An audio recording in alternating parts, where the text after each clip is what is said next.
Hello scholars, welcome to दक्षिणा ई classroom. आज हम लोग आपका जो संडे को एग्ज़ाम हुआ था DT01 नीट के लिए, जो पास आउट बैच है 12th पास आउट, उसके क्वेश्चन डिस्कस करेंगे। इसमें आपका पार्ट बी में फिजिक्स दिया हुआ है, क्वेश्चन नंबर 46 से स्टार्ट है। तो आइए क्वेश्चन नंबर 46 देखते हैं। क्वेश्चन नंबर 46 में दिया हुआ है कि एक पार्टिकल है जिसका position with respect to time दिया हुआ है। तो क्या दिया हुआ है कि question number 46, x which is position as a function of time is written as t cube minus 9t square plus 13th t। ये आपका position of the particle with respect to time है। अब क्या पूछ रहे हैं? Initial velocity and initial acceleration of the particle are respectively. मतलब आपको ये बताना है कि t इक्वल 0 पे पार्टिकल की वेलोसिटी क्या होगी और पार्टिकल का एक्सेलरेशन क्या होगा। तो आपने ये पहले से पढ़ रखा है कि इफ़ हमको पोजीशन दिया हो विथ रिस्पेक्ट टू टाइम, तो इसको हम t से डिफ्रेंशिएट कर दें। क्या लिखें? dx by dt। तो ये हमको क्या मिल जाएगा? ये हमको मिल जाएगा velocity as a function of time. तो यहाँ पे इसको डिफ्रेंशिएट कर दो, देखो क्या मिलता है। t क्यूब डिफ्रेंशिएट करोगे क्या आएगा? 3t square minus 9t differentiate करोगे minus 18t plus 13t plus 13। ये हो गया velocity as a function of time. अब बताना कब है? t इक्वल 0 पे इनिशियल। तो t यहाँ पे 0 पुट कर दो तो क्या मिल जाएगा आपको? v0 will be equal to t, यहाँ 0 रखोगे 0 क्या हो जाएगा? 13 मीटर पर सेकेंड। ये आपकी वेलोसिटी हो गई या t इक्वल्स 0। सेम वे में एक्सेलरेशन बताना है हमको, तो क्या करेंगे? वेलोसिटी को डिफ्रेंशिएट करेंगे।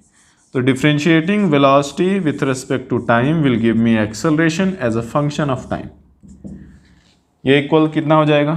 6t, इसको डिफ्रेंशिएट कर दिया हमने, माइनस 18 और 13 को तो डिफ्रेंशिएट करोगे 0 हो जाएगा क्योंकि वो कांस्टेंट है। As a function of time है t इक्वल 0, तो a एट t इक्वल 0 कितना आएगा? यहाँ 0 पुट कर दो तो ये 0 हो गया, बच गया क्या? माइनस 18।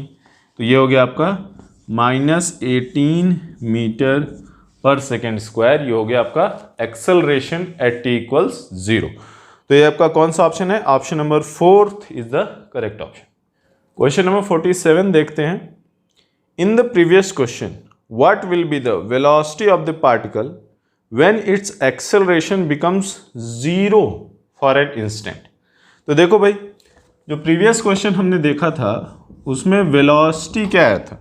वेलोसिटी आपका आया था 3t square minus 18t plus 13। ये आपका वेलोसिटी आया था as a function of time. और एक्सेलरेशन क्या आया था आपका? Acceleration as a function of time आपका आया था 6t माइनस 18। अब ये पूछ रहे हैं कि what will be the velocity of the particle eight point when acceleration 0, acceleration become 0। तो भाई ये एक्सेलरेशन है, इसको 0 कर दो। तो ये 0 कर दिया हमने, तो क्या मिल गया यहाँ से हमको? t equals 3 second, meaning at t equals 3 second पे एक्सेलरेशन क्या हो जाएगा? 0। अब इसी 3 सेकेंड पे हमको वेलोसिटी बतानी है। तो ये वेलोसिटी के इक्वेशन में हम क्या पुट कर दें? t के जहाँ पे 3 पुट कर दें। तो velocity at 3 second will B 3 into 9 minus 8 into 3 plus 13, ऐसा। तो ये क्या मिल जाएगा हमारा? 3 इंटू 9 27 और 27 प्लस 13, तो 27 प्लस 13 क्या होता है? 40 माइनस ये क्या है? 54। तो ये आपका मिल गया कितना? Minus of 14 metre per second is your answer at t equal to 3 seconds. This is your velocity, which is option number 3. Question number 48 देखते हैं क्या दिया हुआ है। A car is moving on a straight road due north with a uniform speed of 50 kilometre per our. तो एक car है जिसकी इनिशियल स्पीड या वेलोसिटी क्या दिया हुआ है आपका? 50 किलोमीटर पर आवर, और ये किधर जा रही थी? नॉर्थ। तो नॉर्थ को हम जे कैप से दिखा सकते हैं।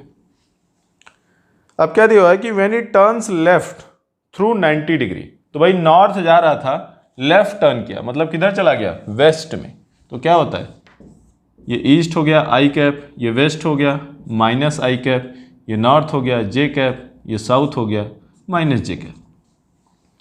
तो कार किधर टर्न कर रही है, through west, meaning final velocity of the car is how much, final velocity of the car is minus of 50 kilometre per hour I cap, क्योंकि वेस्ट टर्न कर दिया दिस डायरेक्शन में, तो स्पीड चेंज नहीं होती है, तो माइनस 50 किलोमीटर पर आवर।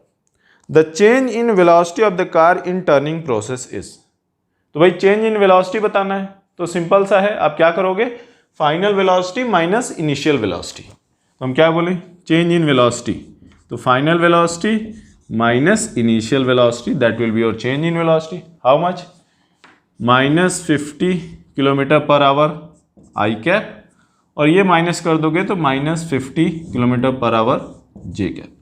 ये हो गया आपका चेंज इन वेलोसिटी।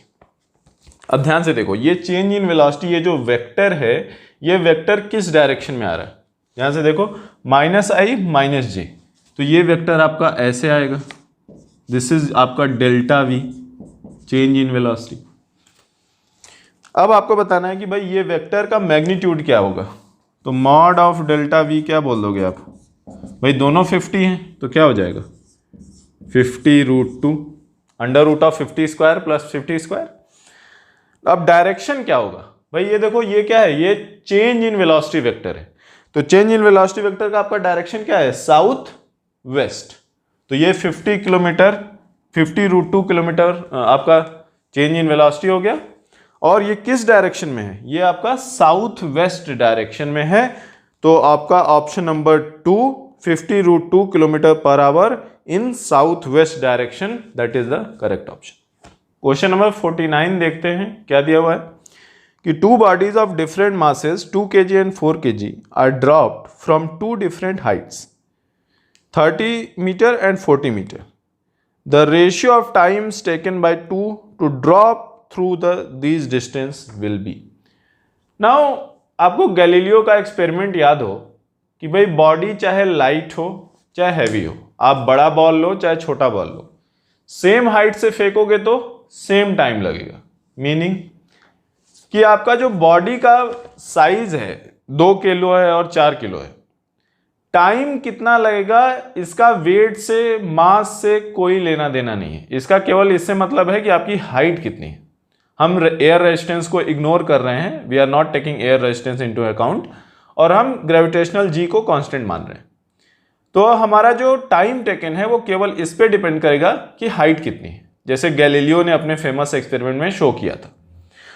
तो भाई ये जो टाइम टेकन बताना है, तो टाइम टेकन फॉर 2 kg ऐसा, तो आपको पता है क्या होता है कि भाई हम ऐसा लिख सकते हैं कि S equals to half GT square और T equals to root over of 2S/g, या S की जगह पे आप हाइट लिख सकते हो। तो सेकंड या जो 2 kg ऑब्जेक्ट है उसके लिए कितना टाइम लगेगा, तो ये हो जाएगा अंडर रूट ऑफ 2 टाइम्स, उसको आपने कितने हाइट से फेंका था, 30 मीटर से, तो 30 डिवाइडेड बाई जी, जी की वैल्यू आप 10 लिख दो या जी को जी ही लिख दो, क्योंकि आपको रेशियो चाहिए, वो लास्ट में कैंसिल हो जाएगा। इसी तरह से 4 kg को कितना टाइम लगेगा, अंडर रूट ऑफ 2 इंटू कितने हाइट से इसको ड्रॉप किया है, 40 मीटर से, divided by ji. Pay attention, आपका कितना मास है उससे टाइम टेकन पे कोई भी फर्क नहीं पड़ेगा, वो जस्ट आपको कंफ्यूज करने के लिए दिया हुआ है। अब हमको बताना है कि भाई इनका रेशियो कितना है, तो T2 divided by T4 must be equal to, अब देखो 2 से 2 कैंसिल हो जाएगा, G से G कैंसिल हो जाएगा, क्या बच जाएगा, root over of 30 divided by 40, तो ये आपका आ जाएगा √3 divided by √4, this is your ratio, option number 3 is the correct option. Question number 50, a body is thrown upward and reaches its maximum height, एक बॉडी है जिसको आपने ऊपर फेंका और मैक्सिमम हाइट पे पहुंच गई। अब मैक्सिमम हाइट पे क्या होता है ये हमको देखना है, तो ऑप्शन नंबर 1 दिया हुआ है कि its velocity is zero, correct. It's acceleration is also zero. क्या एक्सेलरेशन जीरो होता है? नहीं। During the entire flight body का एक्सेलरेशन क्या होता है? ग्रेविटेशनल एक्सेलरेशन के इक्वल होता है, और ग्रेविटेशनल एक्सेलरेशन आप जी लिखते हो। तो जब बॉडी को आप ऊपर फेंकते हो तो उस पर कौन सा फोर्स एक्ट कर रहा है? Force of gravity. और अनलेस एंड अनटिल आपका क्या हो, हाइट बहुत ज़्यादा वेरी ना हो, हम जी को कांस्टेंट लेते हैं। And even if height very होती है तो आपका जी ग्रेविटेशनल एक्सेलरेशन ही होगा, जितना होगा उसके हिसाब से। तो हम क्या बोलेंगे? ऑप्शन नंबर 4 जो आपका दिया हुआ है कि its velocity is zero and its acceleration is the acceleration due to gravity. क्यों? क्योंकि भाई ऊपर फेंक रहे हो, अज्यूमिंग कि आप एयर रेजिस्टेंस को इग्नोर कर रहे हो, हम बोल सकते हैं कि केवल ग्रेविटेशनल फोर्स लग रहा है, and that is why acceleration is acceleration due to gravity. Question 51 देखते हैं क्या दिया हुआ है। A stone projected with velocity u at an angle π/2 minus theta. भाई एक स्टोन है जिसको इनिशियल स्पीड u से फेंका आपने, और एंगल क्या है? π/2 minus theta. With horizontal reaches maximum height h1। तो मैक्सिमम हाइट कितना हम रीच करते हैं? h1। When it is projected with velocity u, same velocity and angle theta, पहले π/2 माइनस थीटा था, अब थीटा है, it reaches maximum height h2। Maximum height क्या रीच होती है? h2। The relation between horizontal range of the projectile and h1 h2 is. तो आपको ये क्वेश्चन देखते ही दिख जाना चाहिए कि सर ये जो दोनों एंगल ऑफ प्रोजेक्शन है उनका सम क्या है? π/2। एंड इफ दो एंगल ऑफ प्रोजेक्शन हो जिनका सम π/2 हो तो हम क्या मानते हैं कि इनका जो रेंज होगा वो सेम होगा। मतलब यहां भी रेंज r होगा और यहां भी रेंज r होगा। तो रेंज हम क्या लिख दें? r इक्वल्स टू क्या होता है? r का u² sine of twice theta divided by g। ये आपका r हो गया। अब हाइट देखते हैं क्या होगा। भाई मैक्सिमम हाइट क्या होता है? h1 इक्वल्स क्या होता है आपका?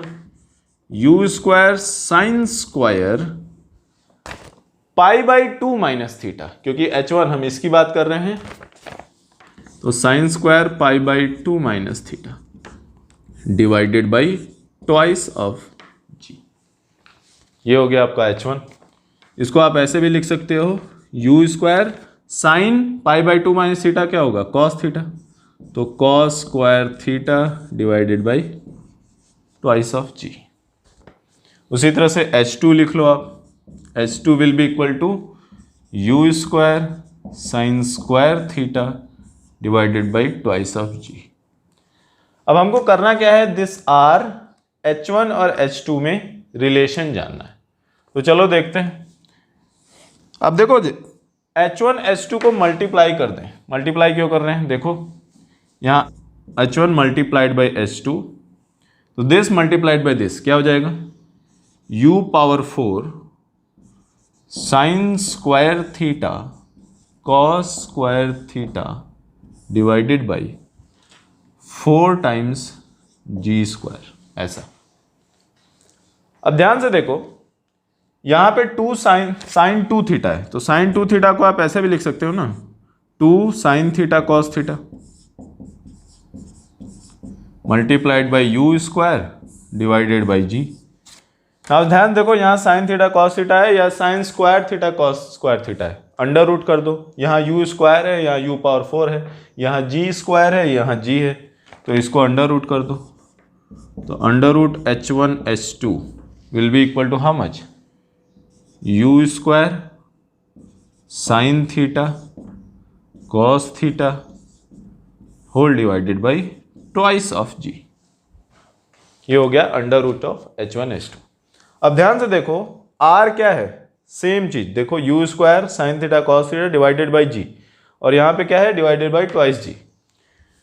तो if h1 h2 under root h1 h2 में हम 4 का मल्टीप्लाई करते हैं तो क्या मिल जाएगा? सेम चीज मिल जाएगी, मल्टीप्लाइड बाई 4, 2 से 2 कैंसिल हो जाएगा, तो 4 times root over of h1 h2 will be equal to 2u² sine theta cos theta divided by G, and that value is same as this value. तो हम यहाँ से आपका क्या लिख सकते हैं, आपका हम आंसर लिख सकते हैं कि r is nothing but 4 times root over of h1h2।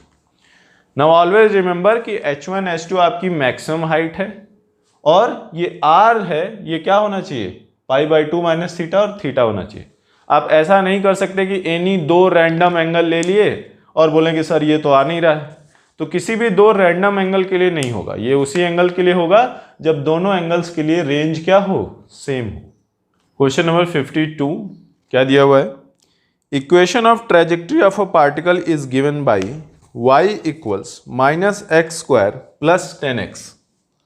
तो y equals -x² plus 10 times x, where x and y are in meter, x is along horizontal and y is in vertical, y upward, and particle is projected from origin। मतलब particle जब हम project कर रहे थे तो x क्या रहा होगा, x 0 रहा होगा और y भी क्या रहा होगा, 0 रहा होगा, क्योंकि भाई प्रोजेक्ट कर रहे हो, हाइट 0 है और ओरिजिन से प्रोजेक्ट कर रहे हो तो हॉरिजॉन्टल डिस्टेंस भी 0 है। नाउ अब देखो कई ऑप्शन लिखे हुए हैं। ना सबसे आसान आपका ये है कि हॉरिजॉन्टल रेंज का एक ऑप्शन हमको दिख रहा है। अब देखो क्या होता है कि पार्टिकल ग्राउंड हाइट से प्रोजेक्ट हुआ और वापस ग्राउंड हाइट पे गिर गया, मीनिंग कि चाहे स्टार्ट पॉइंट हो या लॉन्च पॉइंट हो या लैंडिंग पॉइंट हो, दोनों पे क्या होगा, हाइट क्या होगी, 0।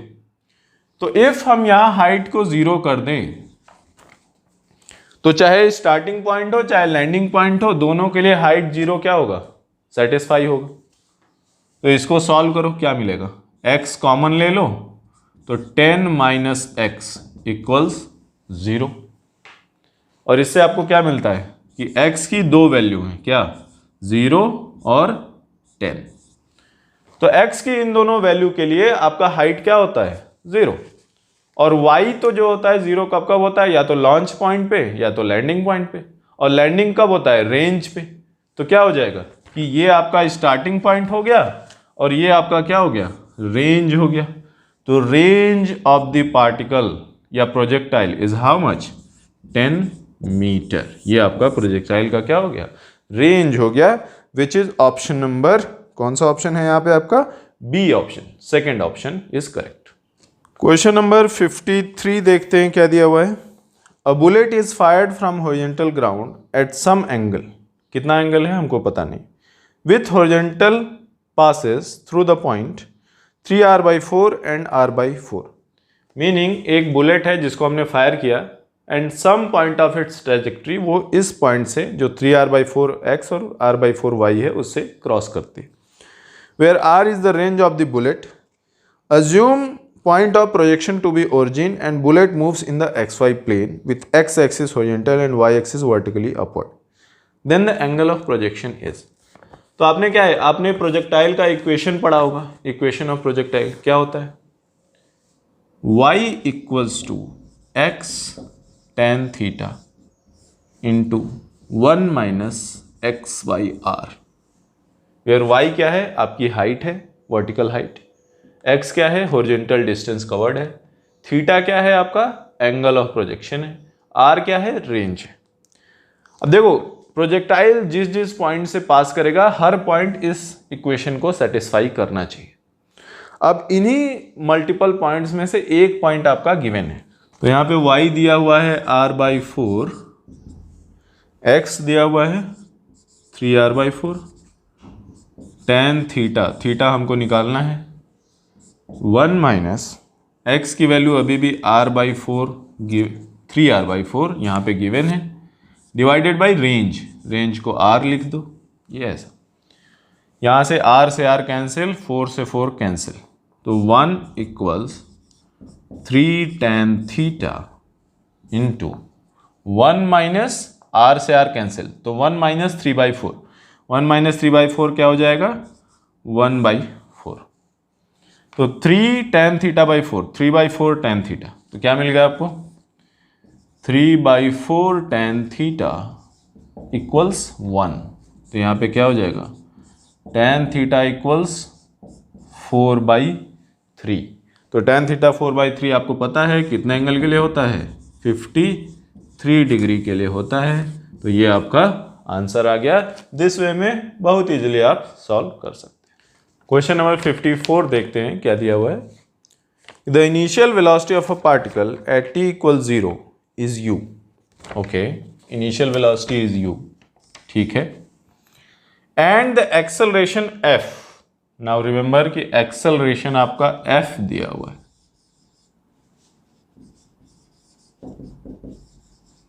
यहां उन्होंने सिंबल को थोड़ा सा चेंज कर दिया है, आपको उससे कंफ्यूज नहीं होना है। आप जनरली एक्सेलरेशन को a से लिखते हो, लेकिन यहां उन्होंने सिंबल चेंज कर दिया है, तो नो प्रॉब्लम, जो सिंबल उन्होंने दिया है हम वो लेके चलेंगे। तो acceleration is f of the particle at time t is given by f equals to a times t, where a is a constant. आपको कंफ्यूज नहीं करना है, आपका a जनरली आप एक्सेलरेशन लेते हो, लेकिन यहां पे a क्या है, एक कांस्टेंट है, f is your acceleration. The relation between the following relation for velocity of the particle after time t। तो भाई वेलोसिटी बताना है एट टाइम t, तो आपको पता है कि एक्सेलरेशन पता हो तो वेलोसिटी हम निकाल सकते हैं। कैसे कि भाई वेलोसिटी को डिफरेंशिएट करके क्या मिलता है, एक्सेलरेशन। तो एक्सेलरेशन को इंटीग्रेट कर दें तो क्या मिलेगा, वेलोसिटी मिल जाएगा। तो क्या लिखेंगे हम, इंटीग्रेशन एक्सेलरेशन, और एक्सेलरेशन क्या है, f। तो f dt from where to where, from 0 to t, या इनिशियल वेलोसिटी आपकी क्या है, u है। Now must be equal to, यहां पे क्या आ जाएगा, dv इंटीग्रेशन। और ये आप कहां से कहां तक इंटीग्रेट करोगे, ये 0 से नहीं करोगे, क्यों, क्योंकि आपकी इनिशियल वेलोसिटी u थी, तो u टू v, ये हो गया आपका। अब इसको सॉल्व करें तो यहां पे क्या मिल जाएगा, v u to v must be equal to f। f की जगह पे क्या लिख दें, at का इंटीग्रेशन करोगे क्या मिल जाएगा, a t²/2, क्योंकि a आपका कांस्टेंट है, कहां से कहां तक, 0 टू t। ये आपका क्या मिल गया, v minus u equals at²/2, where v is equal to u plus at²/2। ना ध्यान से देखना, ये क्वेश्चन बहुत आसान क्वेश्चन है, केवल उन्होंने सिंबल्स चेंज कर दिए हैं आपको कंफ्यूज करने के लिए। आपको आदत है कि a को एक्सेलरेशन मान के चलना है, सेम हैबिट पे लगा दोगे। अब v is equal to U plus at भी एक ऑप्शन दिया हुआ है, वो आपको जानबूझ के दिया हुआ है कि आप गलत करो, तो आपको गलत नहीं करना है, आपको यहाँ सिंबल का जो दिया हुआ है उसका ध्यान रखना है और करेक्ट ऑप्शन बी लगाना है, नॉट थर्ड ऑप्शन। वो जानबूझ के दिया है कि आप गलत लगा दो। क्वेश्चन नंबर 55 क्या दिया हुआ है, अ body starting from rest and has uniform acceleration 8 meter per second square. The distance traveled by body in 5th second will be। तो भाई 5th second में डिस्टेंस बताना है। अब इसके दो तरीके कि एक तो आप पूरा कैलकुलेट करो, तो भाई 5th second क्या होता है, from the end of 4th second and the beginning of वो 6th second। तो 5th second तो क्या करें, S4 मतलब शुरू के 4 सेकंड में कितना डिस्टेंस ट्रेवल करेगा, तो क्या करेंगे, हाफ इंटू एक्सेलरेशन। एक्सेलरेशन कितना लिखा हुआ है, 8 मल्टीप्लाइड बाई 4 का स्क्वायर। ये हो गया distance travelled in the first 4 second. And distance travelled in the first 5 second कितना होगा, half 8 5 square, half GT square, half AT square. तो ये हो गया 5th सेकेंड, फर्स्ट 5 सेकेंड, ये हो गया फर्स्ट 4 सेकेंड।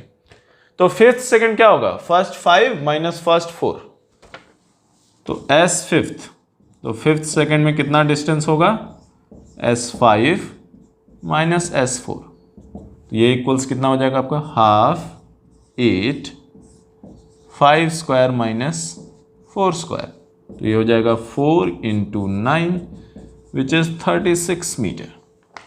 ये हो गया आपका distance travelled in the 5th second. Question number 56 में क्या दिया हुआ है कि position x in metres of a body varies with time in seconds according to the equation. तो वही एक बॉडी है जिसका position with respect to time दिया हुआ है। तो x as a function of time is given as -2/3 t square plus 16t plus 2। ये आपका है position with respect to time. The time at which the particle comes to rest will be. तो भाई हमको ये बताना है कि ये पार्टिकल रेस्ट पे कब आएगा। तो रेस्ट में आने का मतलब क्या कि वेलोसिटी जीरो हो जाए। तो वेलोसिटी जीरो कैसे होगी, तो हमको डिफ्रेंशिएट कर दें पोजीशन को तो वेलोसिटी मिल जाएगी।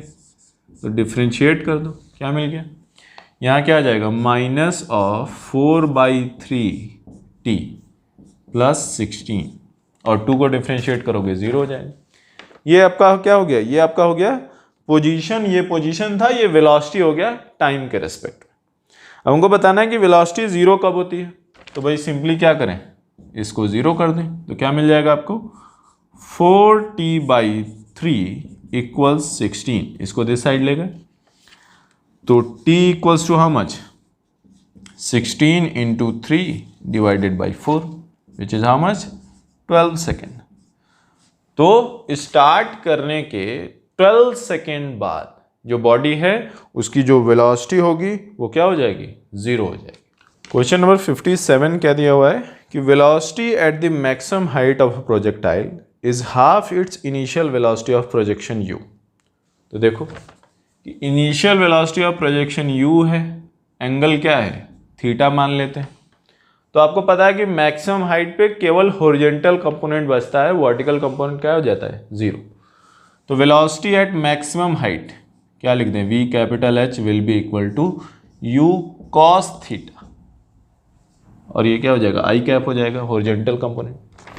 अब ये बोल रहे हैं कि this is half of initial velocity, meaning u cos theta is equal to initial velocity u by 2। u से u कैंसिल कर दो तो cos theta equals 1/2 that gives theta equals to 60 degree और π/3 radian. Then its horizontal range हमको बतानी है कि ये जो आपका प्रोजेक्टाइल है इसका हॉरिजॉन्टल रेंज कितना होगा। तो भाई आपको पता है रेंज क्या होता है, range is nothing but u² sine of twice theta divided by g। ये आपका रेंज होता है। तो रेंज क्या हो जाएगा यहाँ पे u² साइन 60 × 2 क्या हो जाएगा sine of 120 divided by g। और साइन 120 हमारा कितना होता है, साइन 120 को आप साइन 90 + 30 भी लिख सकते हो, और साइन ऑफ 90 + 30 क्या हो जाएगा cos 30। तो यहाँ पे क्या आ जाएगा u² cos 30 divided by g। तो ये हो गया आपका √3u² divided by twice of g। ये आपका रेंज हो गया which is option number 3। Question number 58 दिया हुआ है कि velocity of an object varies with time t as. ये एक ऑब्जेक्ट है जिसका velocity with respect to time given है। क्या गिवन है 3t² minus twice of t plus 4। ये ऐसे दिया हुआ है velocity with respect to time. If the particle starts from x = 0 it's displacement eight general time t will be. तो displacement बताना है एट जनरल टाइम, तो क्या लिखेंगे भाई velocity is nothing but dx/dt। अब भाई हमको क्या बताना है, डिस्प्लेसमेंट बताना है, क्या लिख दें dx will be equal to velocity times dt। दोनों साइड क्या कर दो इंटीग्रेट कर दो। और ये दिया हुआ है, क्या दिया हुआ है कि पार्टिकल स्टार्ट्स फ्रॉम x = 0। तो इनिशियल x पोजीशन क्या लिखो 0, फाइनल यहाँ पे x लिख दो, और जो वेलोसिटी है डिस्प्लेसमेंट तो ये क्या कर दो t के रेस्पेक्ट में कर रहे हो आप इंटीग्रेट, तो 0 to t कर दो। ऐसे क्या मिल जाएगा यहाँ पे, ये हो जाएगा x will be equal to v की वैल्यू क्या है ये है, इसको इंटीग्रेट करो क्या मिलेगा 3t²। t² को इंटीग्रेट करोगे क्या मिलेगा T cube divided by 3 minus 2 times T को इंटीग्रेट करोगे क्या मिलेगा, टी स्क्वायर बाई 2 प्लस 4 को इंटीग्रेट करोगे 4t, और ये कहाँ से कहाँ तक 0 to t, तो ये क्या मिल गया x इक्वल्स 3 से 3 कैंसिल, टी क्यूब 2 से 2 cancel, minus of T square plus 4 times T, ये आपका हो गया position with respect to time, which is which option, T cube minus T square plus 4t, option number 4th is the correct option. Question number 59 देखते हैं क्या दिया हुआ है। A particle moves from point A to point B, the unit vector along its displacement A B will be. तो भाई एक point A दिया हुआ है, उन्होंने क्या दिया हुआ है 403, ये पॉइंट ए हो गया। दूसरा पॉइंट बी दिया हुआ है, बी पॉइंट का कोऑर्डिनेट्स क्या दिया हुआ है 1 4 -9, और पार्टिकल ए से बी की तरफ जाता है, ये आपका वेक्टर हो गया डिस्प्लेसमेंट वेक्टर। तो डिस्प्लेसमेंट वेक्टर जो ए बी है उसके अलॉन्ग हमको यूनिट वेक्टर बताना है, तो सबसे पहले हम डिस्प्लेसमेंट वेक्टर लिख लें, A B is how much, B के कोऑर्डिनेट से ए को माइनस करेंगे तो 1 -4 -3 i cap, 4 -0 +4 j cap, -9 -3 -12 k cap, ये हो गया आपका क्या ए बी वेक्टर। और यूनिट वेक्टर क्या होता है, unit vector A B is nothing but A B vector divided by mod of A B vector, यही होता है यूनिट वेक्टर। तो ए बी वेक्टर लिख दो -3i +4j -12k whole divided by mod. Mod क्या होगा √12 square plus 4 square plus 3 square, तो क्या हो जाएगा √144 plus 25 which is how much 13, तो ये आ जाएगा आपका डिवाइडेड बाई 13, ये हो गया आपका unit vector along the displacement of A to B. तो ये आपका ऑप्शन नंबर कौन सा है भाई, देखो -3i +4j -12k by 13 which is option number second. Question number 60, if displacement of an object varies with time T S, तो भाई डिस्प्लेसमेंट बता रहे हैं कि s with time t varies as twice of t power 5 minus 3t square plus 5t, ये आपका displacement का variation है with respect to time. Velocity of the object at general time t will be, आपको पता है कि displacement दिया है, वेलोसिटी निकालनी है, तो v with respect to time t will be nothing but differentiation of displacement with respect to time. तो इसको डिफरेंशिएट कर दो, कितना मिल जाएगा 10t power 4 minus 6t plus 5 which is option number 4th। Question number 61, velocity of an object varies with time according to vt equals alpha plus beta t plus gamma t square, its initial acceleration at t equal to 0 will be, तो t equal to 0 पे initial acceleration हमको बताना है कितना होगा। तो भाई velocity दिया हुआ है, डिफरेंशिएट कर दो, क्या मिलेगा differentiating velocity with respect to time will give me acceleration as a function of time। Alpha को डिफरेंशिएट करोगे 0 प्लस बीटा टी को डिफरेंशिएट करोगे beta plus gamma t square को डिफरेंशिएट करोगे ट्वाइस ऑफ गामा टी, और हमको बताना है क्या its initial acceleration at t equal to 0। तो भाई ए 0 कितना होगा, a 0 will be equal to 0 beta plus ये 0 कर दोगे तो प्लस 0, तो ये कितना आ गया बीटा आ गया। तो initial acceleration is beta meter per second square which is option number second. Question number 62 में यहाँ पे आपको एक ग्राफ दिख रहा है और वेलोसिटी टाइम ग्राफ है ये, slope of the curve at t equal to 45 second will be. वो पूछ रहे हैं कि ये जो कर्व है टी इक्वल टू 45 सेकेंड पे उसका स्लोप कहाँ होगा। ये ग्राफ में आप देखिए कि ग्राफ में क्या है कि 40 से लेके 55 सेकेंड तक आपका जो स्लोप है वो क्या है, अपवर्ड है, मतलब वेलोसिटी क्या है, बढ़ रही है। तो भाई 40 से 55 तक सेम स्लोप है, तो 45 वाला स्लोप भी क्या होगा, उसी के इक्वल होगा। तो स्लोप निकालने के लिए वीटी ग्राफ का स्लोप क्या होता है, delta we divided by delta T. और डेल्टा क्या होता है, final velocity minus initial velocity. तो क्या लिखोगे यहां पे, हम कहां से कहां तक देख रहे हैं, 40 सेकेंड से स्टार्ट करके 55 सेकेंड तक जा रहे हैं। तो क्या होगा, v at 55 second minus v at 40 second divided by 55 minus 40। तो भाई 55 सेकेंड पे कितना वेलोसिटी है, देखो 55 सेकेंड पे वेलोसिटी आपकी कितनी है, 0, माइनस 40 सेकेंड पे वेलोसिटी कितनी है, -30। तो minus of -30 whole divided by 15। तो ये आपका कितना हो जाएगा, 2। तो स्लोप आपका हो गया 2 metre per second square. Positive में होगा, नेगेटिव में नहीं होगा। मीनिंग फ्रॉम 40 टू 55 जो आपकी वेलोसिटी है वो क्या हो रही है, बढ़ रही है। एक्सेलरेशन आपका पॉजिटिव है। नाउ ये कंफ्यूज मत करना कि सर पहले 30 था अब 0 हो गया, लेकिन रिमेंबर वो -30 था। तो मैग्नीट्यूड घट रहा है लेकिन वेलोसिटी आपकी इंक्रीज कर रही है। Question number 63, equation of this straight line is.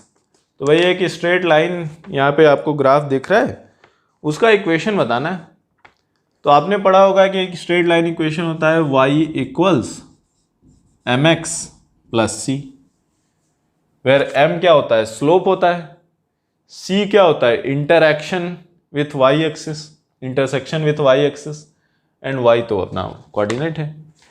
तो यहां पे देखो स्लोप हम क्या लेते हैं, positive direction of x axis से हम एंगल लेते हैं। तो यहां पे क्या होगा, y इक्वल्स tan ऑफ कितना एंगल है, 37। आपका ध्यान से देखो negative direction of x axis है, हमको किससे चाहिए, पॉजिटिव से चाहिए। तो क्या लिखेंगे, tan of 180 minus 37 into x plus जो इंटरसेक्शन विथ y एक्सिस है वो कितना पे है, 10 पे है। तो c की वैल्यू क्या लिख दें, 10 लिख दें। तो y equals tan of 180 minus 37। तो tan ऑफ 180 माइनस 37 को हम क्या लिख सकते हैं, सेकेंड क्वाड्रेंट है, और सेकेंड क्वाड्रेंट में tan क्या होता है, नेगेटिव होता है। तो ये क्या हो जाएगा, minus of tan 37 into x plus 10। और tan 37 कितना होता है, tan 37 आपका हो जाता है minus of 3/4 into x plus 10। इसको सॉल्व कर लो थोड़ा सा, क्या मिलेगा, 4y equals minus 3x plus 40। थोड़ा और सॉल्व कर लो, 4y प्लस 3x इक्वल्स 40। ये आपका हो गया straight line equation. Question number 64, 3 vectors of equal magnitude A are inclined at an angle of 120 degree with each other. The magnitude of resultant will be। now ये vector A है, same vector but different angle, और ये ऐसा, तीनों के बीच में 120 degree angle है।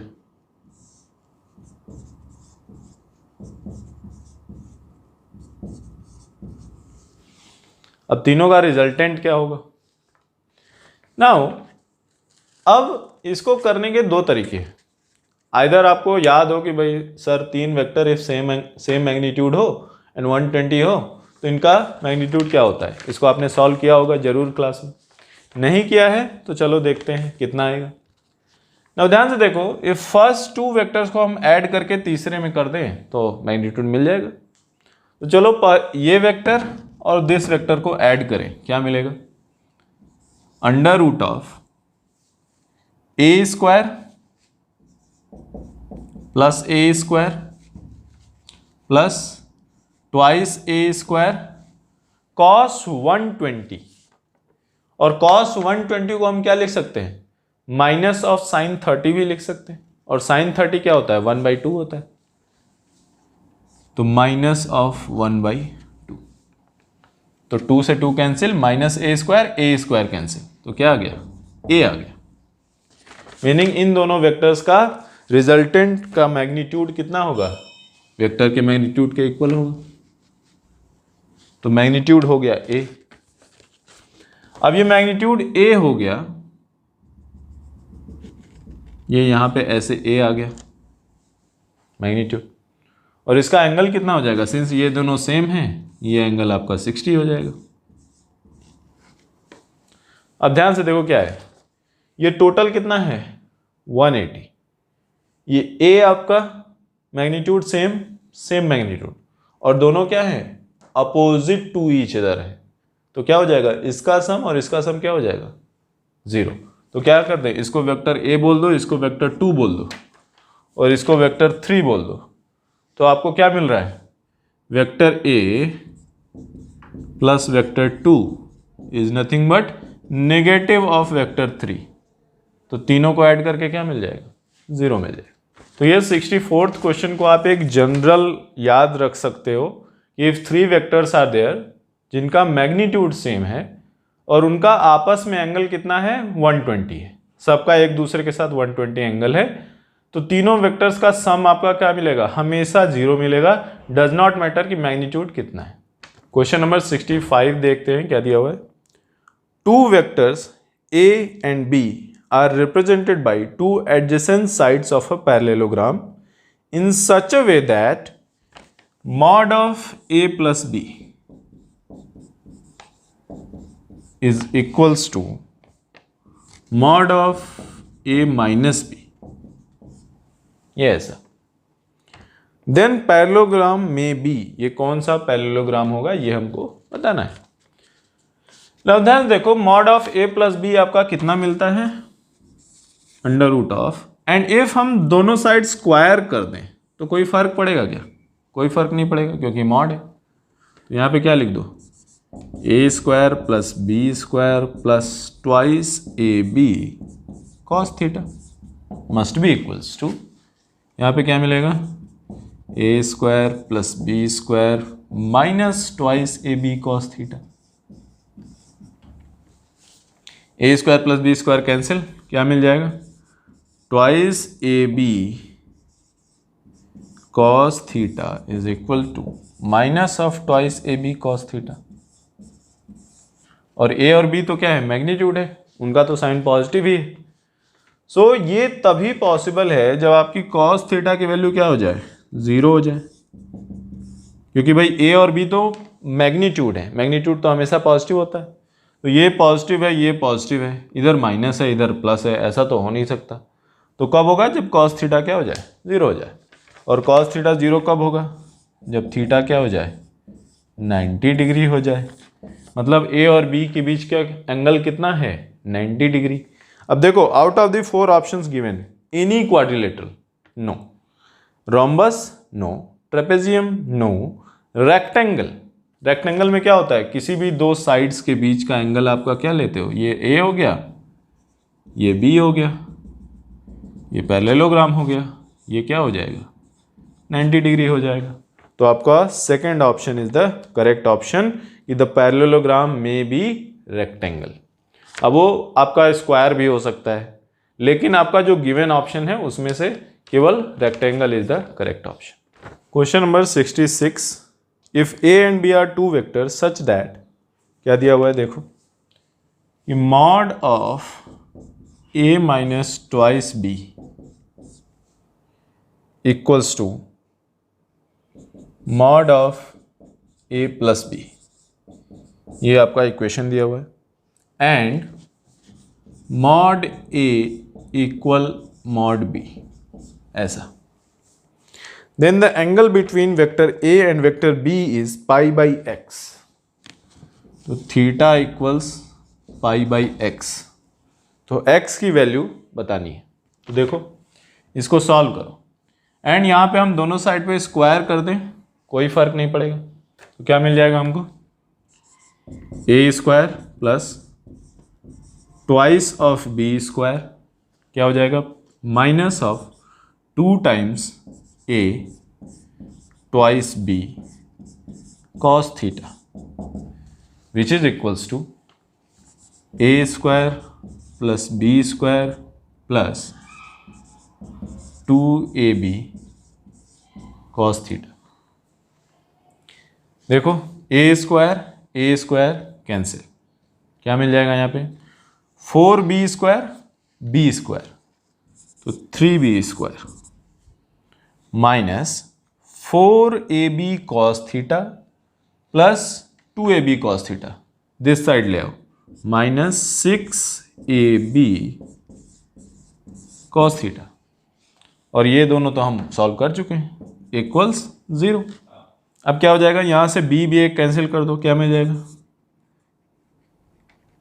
3 से यहां कैंसिल, तो b 3b को कॉमन ले लिया और कैंसिल कर दिया, तो b माइनस यहां पे क्या हो जाएगा, twice a cos theta equals 0। और यहां पे दिया हुआ है कि mod a equal mod b, तो ये भी कैंसिल कर दो, क्या मिल जाएगा, 1 माइनस 2 कॉस थीटा इक्वल्स 0, तो cos theta equals 1/2, and cos theta 1/2 है, तो थीटा की वैल्यू क्या मिल जाएगी, थीटा इज नथिंग बट π/3, तो थीटा इक्वल्स π/x, तो यहाँ पे आपको मिल गया x equals 3, that is the which option, first option is the correct option. Question number 67, components of vector a, vector a क्या लिखा हुआ है, vector a is given as 2i plus 3 times j along another vector b, vector b लिखा हुआ है आपका कितना, i cap plus j cap, ये वेक्टर b है। तो वेक्टर a का कंपोनेंट हमको वेक्टर b के along बताना है। तो आपने पढ़ा होगा क्या, कि सपोज करो ये वेक्टर b है और ये वेक्टर a है, और ये एंगल कितना है, थीटा। तो component of vector a along vector b हम क्या लिखते हैं, mod a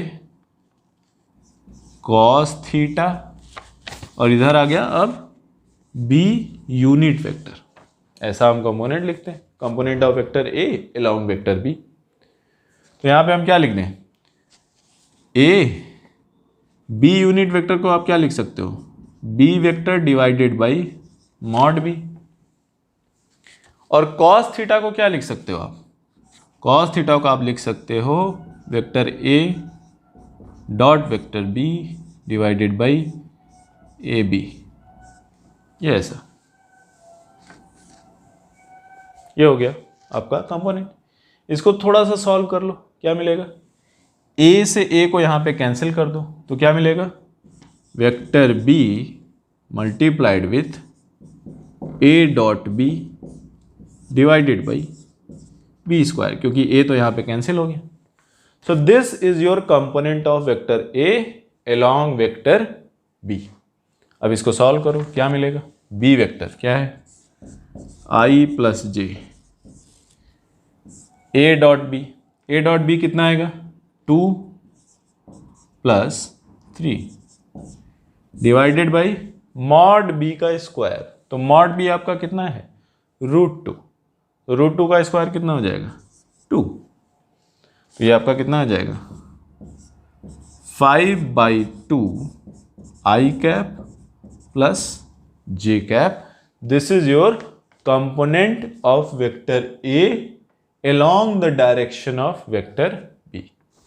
question number 68, which of the following is a unit vector। भाई यूनिट वेक्टर क्या होता है, यूनिट वेक्टर का मैग्नीट्यूड क्या होता है, 1। तो भाई सबसे पहले दिया हुआ है i cap plus j cap, तो i cap plus j cap, इसका मैग्नीट्यूड क्या होगा, √2, so this is not a unit vector.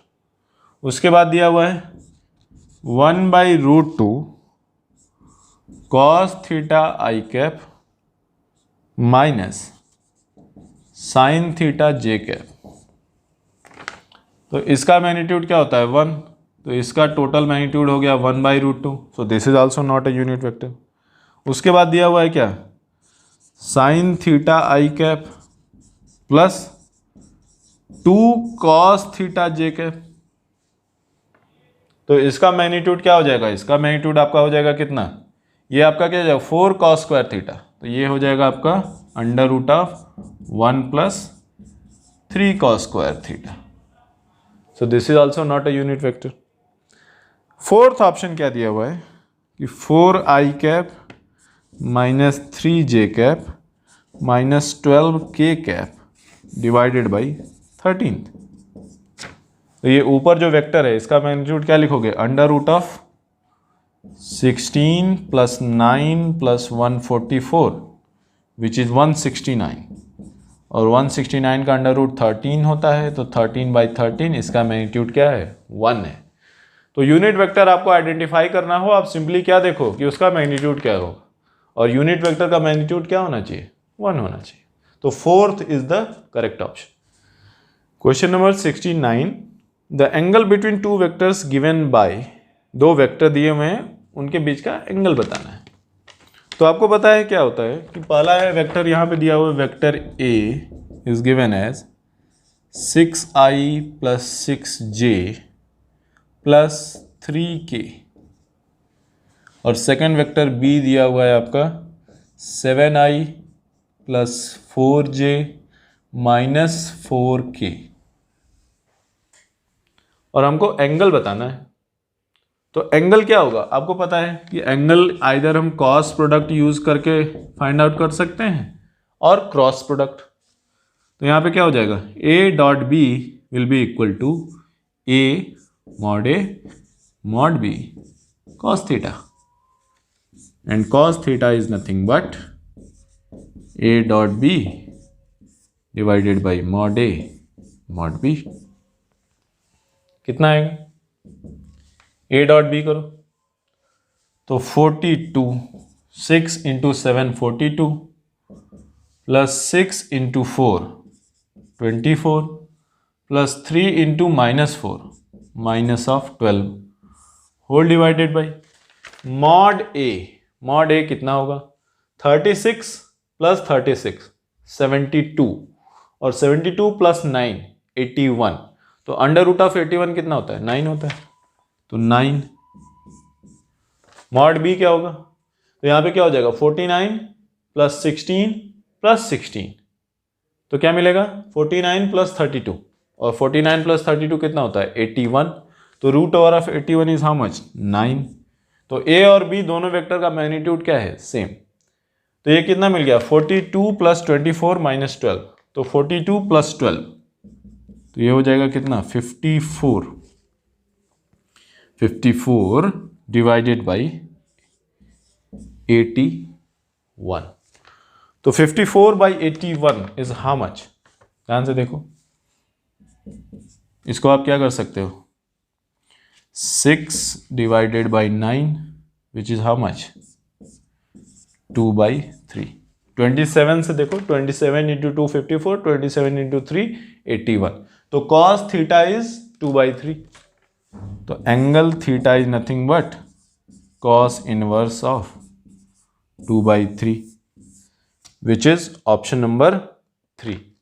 Question number 70 में दिया हुआ है कि given that a + b + c, तीन वेक्टर हैं, vector a plus vector b plus vector c, और इन तीनों का समेशन क्या है 0। Out of 3 vectors 2 are equal in magnitude and the magnitude of third vector is √2 times that of either of the vectors having equal magnitude, then the angle between vectors are given by। तो भाई आप ऐसा सोचो कि दो vector हैं, vector a और vector b, इनका मैग्नीट्यूड सेम है, और तीसरा वेक्टर जो है उसको हमको ऐड करें तो 0 मिलना चाहिए। नाउ तो सबसे पहली चीज़ ये कि यहाँ पे देखो वेक्टर ए और बी को इफ हम 90 डिग्री पे बना दें तो इनका समेशन हमको क्या मिलेगा, इनका समेशन आपको मिलेगा, यहाँ पे वेक्टर सपोज करो कि सम वेक्टर डी और ये ए से कितने पे होगा, 45 डिग्री पे होगा। और डी का जो मैग्नीट्यूड होगा, मॉड डी होगा, वो आपका √2 टाइम्स मैग्नीट्यूड ऑफ ए हो जाएगा। अब हमको थर्ड वेक्टर ऐसे करना है कि 0 हो जाए। वही थर्ड वेक्टर को इसके एग्जैक्टली अपोजिट कर दे, वेक्टर सी। तो d प्लस सी आपको क्या मिल जाएगा, 0 मिल जाएगा। तो अब इनके बीच का एंगल क्या है, ध्यान से देखो। a और b के बीच का एंगल 90, b और c के बीच का एंगल 135, a और c के बीच का एंगल 135। तो आपका कौन सा ऑप्शन करेक्ट है? Option number 1 is the correct option कि angle between the vectors are given by 90 degree, 135 degree and 135 degree. Question number 71, if mod a equals 2 and mod b equals 4, mod a equals 2 and mod b equals 4, then column 1 दिया हुआ है angle theta between a and b, column 2 उसको match करना है, देखते हैं क्या होता है। भाई मॉड a, भाई ऑप्शन पी क्या दिया हुआ है आपका कि mod of a cross b equals 0। अब a क्रॉस b आपका क्या होता है? a क्रॉस b आपका होता है यहाँ पे 2 into 4 into sine theta, mod यही होता है। एंड ये 0 तभी हो सकता है जब साइन थीटा क्या हो जाए, 0 हो जाए। और साइन थीटा 0 किसके लिए होता है? आइदर आपका 0 डिग्री और 180 डिग्री। तो यहाँ पे केवल आपका एक ऑप्शन है, ऑप्शन नंबर 4, जिसमें दिया हुआ है कि थीटा इक्वल्स 180 डिग्री। तो आपका जो P है वो P किससे मैच कर रहा है? 4th ऑप्शन से। उसके बाद Q देखते हैं क्या दिया हुआ है। Q दिया हुआ है a क्रॉस b इक्वल्स 8। तो a क्रॉस b यहां से देखो 2 इंटू 4 इंटू साइन थीटा, तो 8 साइन थीटा इक्वल्स 8 तभी होगा जब साइन थीटा की वैल्यू क्या हो जाए, 1 हो जाए। और साइन थीटा की वैल्यू 1 कब होती है? जब थीटा आपका कितना हो जाए, 90 डिग्री हो जाए। तो यहां से आपको मिल गया theta equals 90, which is option number 3। तो यहाँ पे क्या हो जाएगा, Q से आपका कौन सा मैच कर रहा है, 3 मैच कर रहा है। तो यहाँ पे अब R का देखते हैं क्या दिया हुआ है। R दिया हुआ है a क्रॉस b इक्वल्स 4, तो 2 into 4 which is 8 sine theta equals 4। ये तभी पॉसिबल है जब साइन थीटा की वैल्यू क्या हो जाए, 1/2 हो जाए। और साइन थीटा 1/2 कब होता है, जब थीटा इक्वल टू कितना हो जाए, 30 डिग्री हो जाए। तो ये किससे मैच करता है, R मैच करता है आपका फर्स्ट से। तो आपका ऑप्शन नंबर देखो 4th ऑप्शन जो दिया हुआ है कि P का 4, Q का 3, R का 1। उसके बाद आपको S मैच कराने की जरूरत नहीं, क्योंकि 4 मैच कराने हैं, 3 मैच हो गया तो चौथा अपने आप मैच हो जाएगा। आप लिख सकते हो क्या, S का यहाँ पे क्या हो जाएगा, सेकेंड ऑप्शन। क्वेश्चन नंबर 72 देखते हैं क्या दिया हुआ है कि 2 boats A and B having same speed relative to the river are moving in a river. 2 boat हैं, रिवर में जा रही हैं, जिनका relative to the river speed क्या है, सेम। बोट A, ध्यान से देखना, boat A moves normal to the river current as observed by an observer moving with velocity of river current. मतलब जो ऑब्जर्वर है वो खुद रिवर वेलोसिटी के, रिवर के करंट के साथ साथ फ्लो कर रहा है। तो ये बोट स्पीड है और ये रिवर स्पीड है। तो with respect to observer, velocity of boat a with respect to observer क्या होगी, ये velocity v cos theta 1 i cap plus v sin theta 1 j cap minus of u i cap, ये हो जाएगा। और उसको क्या दिखता है, उसको ये दिखता है कि boat a moves normal to the river current. मतलब ये जो ऑब्जर्वर है उसको क्या दिखता है, कि उसको दिखता है कि बोट किधर मूव कर रही है, केवल परपेंडिकुलर ऐसे नॉर्मल, मतलब ये पैरेलल वेलोसिटी है ही नहीं। मतलब ये जो आई कैप होगा वो टोटल क्या हो जाएगा, 0, meaning v cos theta 1 minus u equals 0। अब देखते हैं बोट बी के बारे में क्या दिया हुआ है। बोट बी के बारे में दिया हुआ है कि boat b moves normal to the river as observed by the observer on the ground. तो भाई देखो, ये रिवर इधर ऐसे फ्लो कर रही है यू, ये बोट हो गया, ये आपका क्या हो गया θ2 हो गया। तो क्या लिखोगे ग्राउंड के रिस्पेक्ट में, velocity of b with respect to ground, क्योंकि अब आपका ऑब्जर्वर कहाँ पे है, ग्राउंड पे है। तो क्या लिखोगे, इन दोनों को ऐड कर दो तो क्या हो जाएगा v cos θ2, इस साइड है तो minus, plus u i cap plus v sin θ2 j cap. तो भाई ये क्या हो गया, ये पूरा का पूरा कैंसिल हो गया, जीरो हो गया ये वाला पार्ट, क्योंकि आई कंपोनेंट दिख नहीं रहा है। उनको क्या दिख रहा है, उनको दिख रहा है कि रिवर करंट के नॉर्मल फ्लो कर रहे हैं। तो आपको वी बी जी मिल गया कितना, v sin θ2 j cap with respect to ground. अब हमको ये बताना है कि ग्राउंड से जो ऑब्जर्वर है उसको कौन से बोट की स्पीड हाई दिखेगी, बोट ए और बोट बी। तो बोट बी का तो इतना है, बोट ए का क्या होगा, देखो बोट ए ये है। अब बोट ए का ग्राउंड के रेस्पेक्ट में क्या स्पीड होगा, तो क्या करें, दिस स्पीड और दिस स्पीड को क्या करते हैं, ऐड कर दें। तो क्या मिलेगा, v cos θ1 plus u i cap plus v sin θ1 j cap. तो ऑब्वियस सी बात है कि देखो दिस केस में जो रिवर करंट होगा वो बोट को क्या करेगा और स्पीड देगा, और दिस केस में क्या होगा, जो रिवर करंट होगा, देखो बोट आपकी इधर जा रही है, रिवर करंट इधर जा रहा है, तो रिवर करंट क्या करेगा, जो बोट को हो क्या करेगा, बोट की स्पीड को कम करने की स्पीड कोशिश करेगा। क्यों, क्योंकि बोट का क्या है, एक कंपोनेंट रिवर के अपोजिट जाने की कोशिश कर रहा है। तो भाई जब आप रिवर के करंट के अपोजिट फ्लो करने की कोशिश करोगे तो आपकी स्पीड क्या हो जाएगी, टोटल कम हो जाएगी। और इधर क्या कर रहे हो, आप रिवर करंट के सेम डायरेक्शन में फ्लो करने की कोशिश कर रहे हो, तो आपकी स्पीड क्या हो जाएगी, बढ़ जाएगी।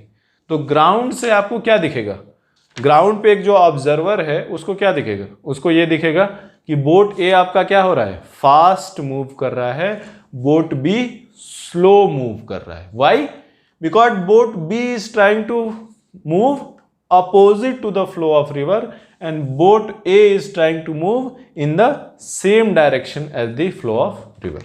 Question number 73 में लिखा हुआ है कि in a region width y varies with length x according to the equation y equals to x cube plus 3x square. What is the area bounded between this curve and x axis? तो आपको पता है कि जब भी आपको curve के अंदर का एरिया निकालना हो तो आप क्या करते हो, इंटीग्रेट कर देते हो। तो यहाँ पे चलो इंटीग्रेट कर देते हैं, क्या लिखें भाई, y आपका दिया हुआ है तो y को x के साथ इंटीग्रेट कर दो, कहाँ से कहाँ तक, 0 to कहाँ तक है ये, सेकेंड 2 तक। तो 0 to 2 तक आप इंटीग्रेट कर दो, क्या मिलेगा, इंटीग्रेशन 0 to 2, y की वैल्यू क्या है, x cube plus 3x square dx, which will be how much, x power 4 by 4 plus 3x cube by 3 होगा, तो x क्यूब कहाँ से कहाँ तक, 0 to 2, ये क्या मिल जाएगा आपको, 2 पावर 4, 2 पावर 4 क्या होता है 16, 16 बाई 4 4 प्लस 2 क्यूब क्या होता है 8, तो ये आपका 12, ये आपका हो गया एरिया अंडर द कर्व। ये क्या आ जाएगा, 12 आपका सेंटीमीटर स्क्वायर होगा, क्योंकि y is also in centimetre, x is also in centimetre. Question number 74 क्या दिया हुआ है कि if x is the position varies with, x कैसे वेरी कर रहा है, x equals a t square minus b t cube, then the acceleration is 0 at time t equal to, भाई ये x है, आपको एक्सेलरेशन कब 0 होगा बताना है। तो भाई क्या करते हैं, डबल डिफ्रेंशिएट करेंगे, तो पहले वेलोसिटी निकाल लो। वेलोसिटी क्या आ जाएगी, dx बाई डी टी। तो dx by d t will be equal to how much, twice a t minus 3b t square. और एक्सेलरेशन क्या होता है, dv बाई डी टी। तो dv by d t equals to how much, 2a minus 6b t. और आपको बताना क्या है, आपको बताना है कि एक्सेलरेशन किस टाइम पे जीरो होगा। तो इक्वल जीरो कर दो। तो ट्वाइस ए इक्वल 6b टी, यहाँ से आपको मिल जाएगा t equals to a by 3b। इस टाइम पे आपका जो एक्सेलरेशन है वो क्या हो जाएगा, जीरो हो जाएगा। क्वेश्चन नंबर 75 में एक एक्स एक्सिस पे पार्टिकल मूव कर रहा है जिसका पोजीशन का इक्वेशन दिया हुआ है। पोजीशन का इक्वेशन क्या दिया हुआ है, x equals a t cube minus b t square.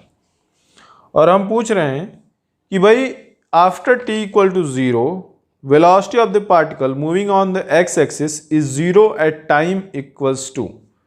मतलब वेलोसिटी कब जीरो होगी, except t equals to zero. तो देखते हैं भाई, t इक्वल टू जीरो पे तो जीरो होगी। क्या लिखोगे, velocity dx by d t equals to velocity, and velocity क्या है आपकी 3 times a t square minus twice b t. इसको हमने डिफ्रेंशिएट कर दिया। भाई t इक्वल टू जीरो तो जीरो होगा ही, लेकिन हमको वो नहीं बताना है, हमको अनदर टाइम बताना है। तो क्या होगा, इसको जीरो कर दो, क्या मिलेगा 3a square equals to twice b t. T से टी एक बार को कैंसिल कर दो, तो 3at equals to twice B. तो यहाँ से मिल गया t equal to 2b by 3a। मतलब वेलोसिटी जो है वो एक बार t इक्वल टू जीरो पे जीरो होगी और दूसरी बार ट्वाइस b बाई 3a पे जीरो होगी। क्वेश्चन नंबर 76 क्या दिया हुआ है, A body starts from rest and is uniformly accelerated for 30 seconds. Distance traveled in the first 10 seconds is x1, next 10 seconds is x2, and the last 10 seconds is x3. Then x1, x2, x3 ratio कितना होगा ये बताना है।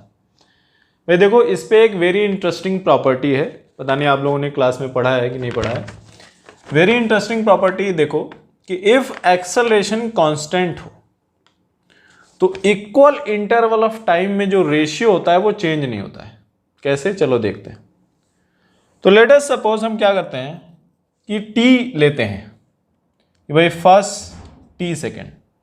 तो first t second में distance कितना होगा, x1 will be equal to half acceleration into t square. ये फर्स्ट t सेकेंड हो गया। फर्स्ट सेकेंड t सेकेंड में क्या होगा, भाई देखो x2 क्या है, नेक्स्ट t सेकेंड।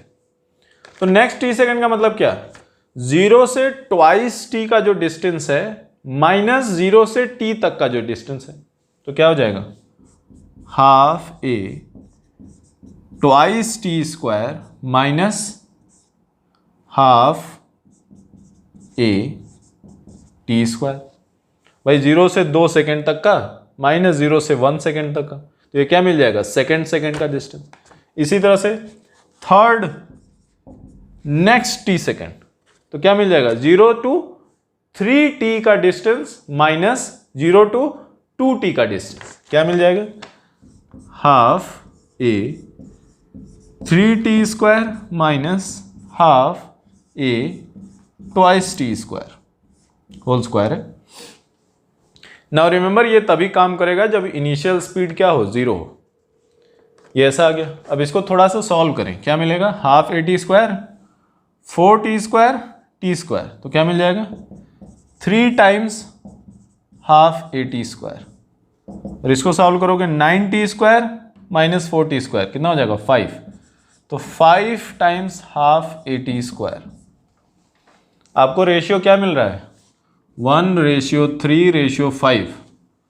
आप गेस कर सकते हो कि नेक्स्ट t सेकेंड की बात करेंगे तो कितना रेशियो आएगा, 7:9:11 एंड सो ऑन। तो आपको क्या दिख रहा है, ये सब ऑड नंबर्स हैं। 1 3 5 7 9 11 13 15 एंड सो ऑन, ये आपका चलता जाएगा। तो आप इसको हम गैलीलियोज रेशियो भी बोलते हैं कि आप इनिशियल स्पीड क्या रखो, 0 रखो और कांस्टेंट एक्सेलरेशन से चलना शुरू कर दो, तो जो सक्सेसिव टाइम इंटरवल हो। अब ये देखो, ये जो t है, ये t आपका 1 सेकेंड भी हो सकता है, 2 सेकेंड भी हो सकता है, 10 सेकेंड भी हो सकता है, कुछ भी हो सकता है, एज लॉन्ग एज वो क्या हो, सेम हो। तो फर्स्ट t सेकेंड में कितना डिस्टेंस ट्रेवल करेंगी, मान लो बोल देते हैं इसको हम कितना, x। तो नेक्स्ट t सेकेंड में 3x, उसके नेक्स्ट t सेकेंड में 5x, उसके नेक्स्ट t सेकेंड में 7x, 9x and so on. तो ये आप एक जनरल प्रॉपर्टी याद रख सकते हो। तो आपका ये 10 सेकेंड 10 सेकेंड 10 सेकेंड है, तो टाइम आपका क्या है, इंटरवल सेम है। तो x1 ratio x2 ratio x3 कितना होना चाहिए, 1:3:5। क्वेश्चन नंबर 77 क्या दिया हुआ है, during projectile motion acceleration of particle at the highest point of it's trajectory is. Now अब प्रोजेक्टाइल मोशन में आपको पता है कि चाहे हाईएस्ट पॉइंट की बात करें, चाहे लॉन्च पॉइंट की बात करें, चाहे लैंडिंग पॉइंट की बात करें, चाहे एनी मिड बिटवीन पॉइंट की बात करें, एक्सेलरेशन क्या होता है, हमेशा कांस्टेंट होता है, और वो एक्सेलरेशन ड्यू टू ग्रेविटी होता है। तो इफ हम ये मान के चलें कि हाइट की वजह से आपका चेंज नहीं हो रहा है और एयर रेजिस्टेंस क्या है, 0 है, तो आपका क्या हो जाएगा, acceleration will always be equals to g. चाहे आप हाईएस्ट पॉइंट की बात करो, चाहे किसी बीच की पॉइंट की बात करो, चाहे स्टार्ट और एंड पॉइंट की बात करो, इग्नोरिंग हाइट का जो जी वेरिएशन होता है उसको हम इग्नोर कर रहे हैं और एयर रेजिस्टेंस को इग्नोर कर रहे हैं, तो acceleration will always be equal to and constant g. Question number 78 में दिया हुआ है कि velocity of a projectile is given as, by initial velocity of projection is given as 6i cap plus 8j cap. This is the initial velocity of projection. The horizontal range of the projectile is, तो भाई horizontal range बतानी है। अब आपको निकालने के दो तरीके हैं, या तो आप एंगल निकालो और एंगल निकाल के आप फिर क्या करो, फिर फॉर्मूले में पुट कर दो, और आप हॉरिजॉन्टल रेंज ऐसे भी लिख सकते हो कि range is nothing but initial velocity in the x direction, जो कि चेंज नहीं होती है, multiplied by time of flight. ये भी तो रेंज होता है, इसी से आपका फॉर्मूला आता है। तो क्या हो जाएगा, ux इज नथिंग बट 6, और टाइम ऑफ फ्लाइट क्या होता है, टाइम ऑफ फ्लाइट आपका होता है uy/g टाइम्स 2uy/g, ये टाइम ऑफ फ्लाइट होता है। तो आपको मिल गया 6 इंटू 2 इंटू uy क्या है 8 डिवाइडेड बाई g, g की वैल्यू उन्होंने बोल रखा है कि यहाँ पे आप 10 ले लीजिए, तो ये कितना मिल गया आपका, 6 into 2 12 into 8 96 by 10 is 9.6 metre is your range. Question number 79, a projectile is thrown with velocity v making an angle theta with horizontal. It just crosses the top of two poles each of height h after 1 second and 3 seconds respectively. The maximum height of the projectile is. Now देखो क्या बोल रहा है, एक projectile है, उसको initially v velocity से theta angle पे हमने थ्रो किया। अब दो पोल रखे हैं, अब वो आपका कितना दूरी पे है एक दूसरे से ये नहीं दिया हुआ, लेकिन ये दिया है कि फर्स्ट पोल को हम लॉन्च के 1 सेकेंड बाद क्रॉस करते हैं और सेकेंड पोल को लॉन्च के 3 सेकेंड बाद क्रॉस करते हैं, और दोनों पोल्स की हाइट क्या है, सेम है h। तो बताना है कि maximum height of the projectile क्या होगी। तो ध्यान से देखो क्या है कि इनिशियल वेलोसिटी v है एंड एंगल थीटा है, तो हम क्या लिख दें, v vector is nothing but v cos theta i cap plus v sin theta j cap. अब जो पोल है उसकी हाइट क्या होगी, जब क्रॉस करेंगे तो height of the pole will be same as position of the projectile. तो can I write like this, height of the pole is nothing but initial velocity, vertically कितनी है, v sin theta times t minus, क्योंकि acceleration downward लगता है, minus of g/5, g की value 10 दी हुई है, तो g/2 क्या हो जाएगा आपका 5 इंटू t²। अब देखो t की दो वैल्यूज आपको गिवन है, क्या क्या गिवन है, t equals to 1 and t equals to 3, तो दोनों को इक्वल कर दो, क्या मिल जाएगा, v sin थीटा इंटू 1 करने की जरूरत नहीं है, -5 must be equal to v sin theta into 3 minus 9 into 5 45, ये इक्वल है। इसको सॉल्व करो, 3v sin theta v sin theta, तो twice v sin theta equals to 45 को इधर ले आओ, कितना आ जाएगा 40, तो v sin theta equals 20 meter per second, meaning initial vertical velocity कितनी है 20 मीटर पर सेकेंड। अब आपको मैक्सिमम हाइट बतानी है, मैक्सिमम हाइट अब आपको पता है क्या होता है, h is nothing but v² sin square theta divided by twice of g, तो क्या मिल जाएगा 20 स्क्वायर डिवाइडेड बाई 2 इंटू जी की वैल्यू 10, तो ये आपका कितना आ जाएगा 20 मीटर, मतलब जो प्रोजेक्टाइल है उसकी हाइट कितनी है 20 मीटर। क्वेश्चन 80 दिया हुआ है कि an aeroplane having horizontal speed of 200 metre per second and flying at a height of 8 into 10³ meter 8000 meter is to drop a bomb on a target. तो भाई एक एरोप्लेन है यहाँ पे ऐसे फ्लाई कर रहा है, कितना 200 मीटर पर सेकेंड, और वो कितनी हाइट पे है 8000 मीटर पे। अब इसको क्या करना है, एक टारगेट है ग्राउंड पे आपका जिस पे उसको बॉम्ब ड्रॉप करना है, यहाँ पे मान लो यहाँ पे है, ये आपका टारगेट हो गया। At what distance from the target should the bomb be released. तो देखो भाई क्या होगा, जब बॉम्ब यहां से आप ड्रॉप करोगे,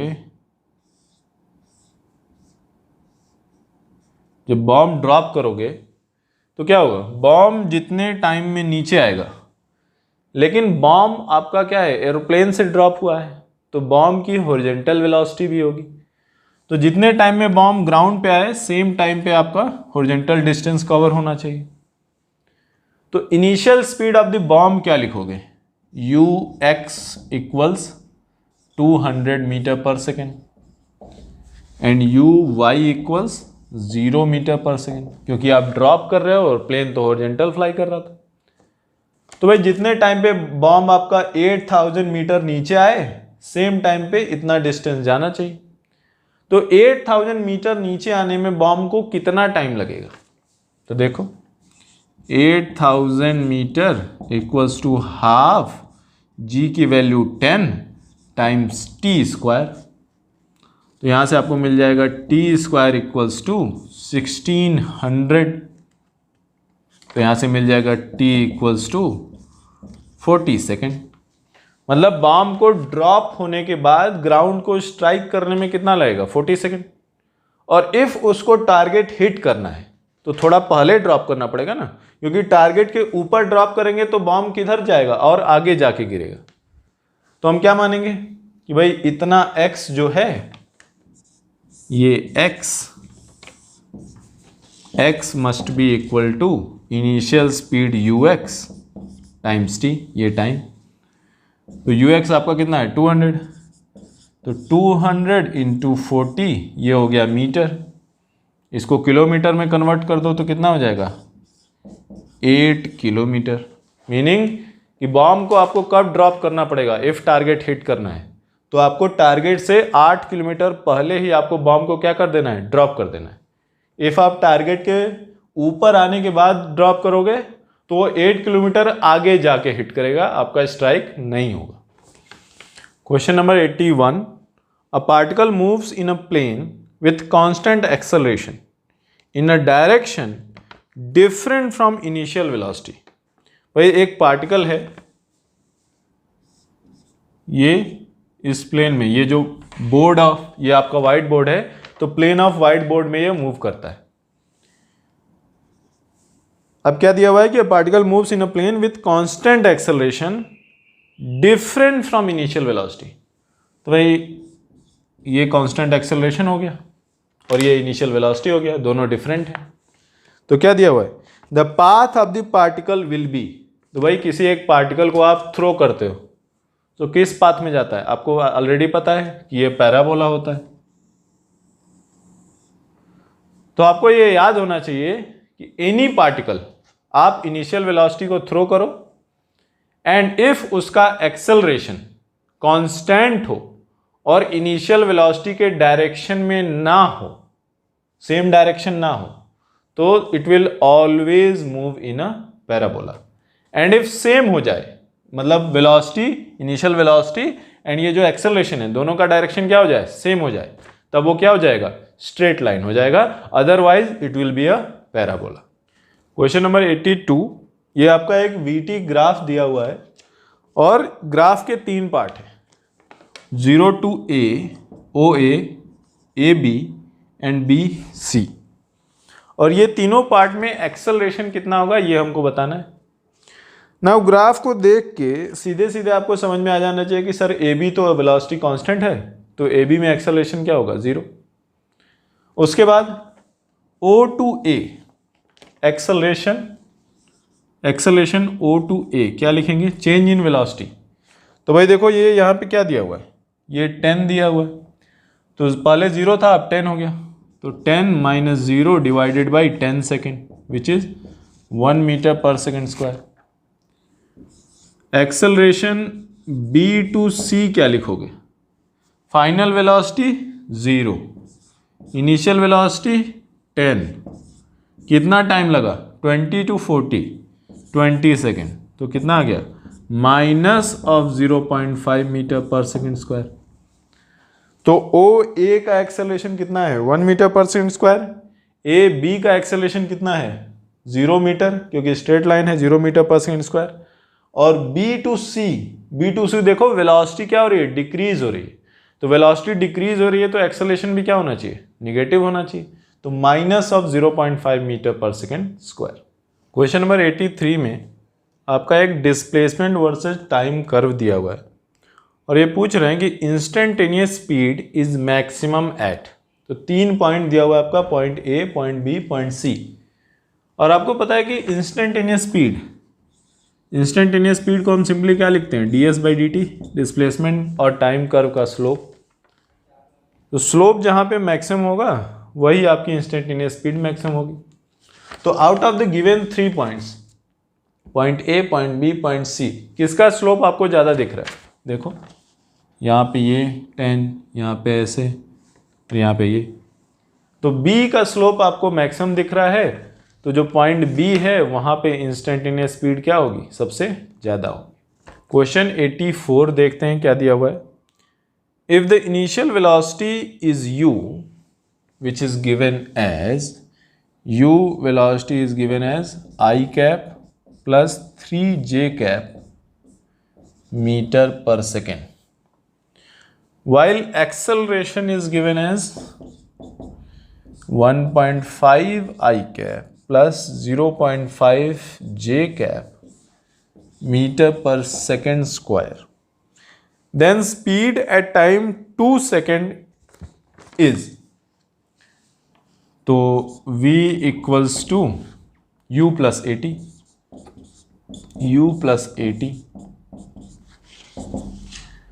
तो 1i plus 3j plus t की वैल्यू 2 लिख दो, तो 1.5 into 2 3i plus 0.5 into 2 1j, कितना आ गया ये आपका 4i cap plus 4j cap metre per second. ये हो गया आपका वेलोसिटी वेक्टर। मॉड लिखना है तो वेलोसिटी वेक्टर का मॉड कितना हो जाएगा 4√2 meter per second, that is your speed at time t equals to 2 second. Question number 85 में क्या दिया हुआ है कि if acceleration a equals to 5 metre per second square i cap, for a body starting from rest on x axis. तो भाई acceleration क्या लिखा हुआ है, 5 metre per second square i cap. Starting from rest मतलब इनिशियल वेलोसिटी क्या है, 0 on x axis. Then ratio of distance travelled in the first and second. याद करो हमने क्या बताया था कि एक आपका 0 से स्टार्ट हो और एक्सेलरेशन कांस्टेंट हो, तो सक्सेसिव सेकंड्स में रेशियो कितना होता है, फर्स्ट सेकंड में 1, सेकंड सेकंड में 3x, थर्ड सेकंड में 5x, फोर्थ सेकंड में 7x, फिफ्थ सेकंड में 9x एंड सो ऑन। तो फर्स्ट सेकंड और सेकंड सेकंड का रेशियो कितना होगा, 1:3। आपको सॉल्व करने की जरूरत ही नहीं है, यहाँ पे एक्सेलरेशन चाहे जो भी हो जाए ये रेशियो आपका क्या रहेगा, सेम रहेगा। तो ये बहुत आसान है याद करना, ऑड नंबर्स आपका चलते जाओ। Question number 86, unit vector perpendicular to both vector A and vector B. तो भाई वेक्टर ए यहाँ पे आपका ये दिया हुआ है, vector A equals to I cap plus twice J cap plus K cap, ये वेक्टर ए है। और वेक्टर बी क्या दिया हुआ है, I cap plus J cap plus K cap, ये वेक्टर बी है। पूछ रहे हैं कि unit vector which is perpendicular to both of these vector. Now remember it is not necessary कि ये वेक्टर आपस में भी परपेंडिकुलर हो, वो जरूरी नहीं है। जो तीसरा यूनिट वेक्टर है वो इन दोनों के क्या होना चाहिए, परपेंडिकुलर होना चाहिए। नाउ अब इसको करने के दो तरीके हैं। आइदर आप क्या करो, आपको पता है कि जब आप क्रॉस प्रोडक्ट करते हो क्या करोगे कि A cross B equals to C। तो ये जो C होता है वो क्या होता है, बोथ A एंड B के क्या होता है, परपेंडिकुलर होता है। तो आइदर आप क्या करो, A क्रॉस B करके C निकाल लो और C का जो आएगा उसका यूनिट वेक्टर निकाल लो। ये आपका पूरा मेथड है। और आप ये भी कर सकते हो कि 4 ऑप्शन दिए हुए हैं, चारों को डॉट प्रोडक्ट करके वेरीफाई कर लो, और जो परपेंडिकुलर होते हैं डॉट प्रोडक्ट क्या होता है, 0 होता है। तो चलो हम लंबा वाला मेथड करते हैं कि C है, कैसे निकालेंगे C, A cross B। A cross B करने का सबसे अच्छा तरीका क्या है, मैट्रिक्स मेथड से। कैसे, I cap J cap K cap, उसके बाद फिर से आई कैप जे कैप।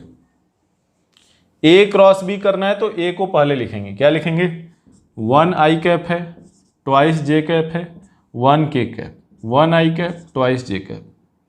फिर B लिखेंगे क्या, 1 1 1 1 1। कितना आएगा ये, आई कैप तो 2 इंटू 1, इसको छोड़ देंगे और ये छोड़ देंगे, तो 2 इंटू 1 माइनस 1 इंटू 1, तो क्या आएगा 1 I cap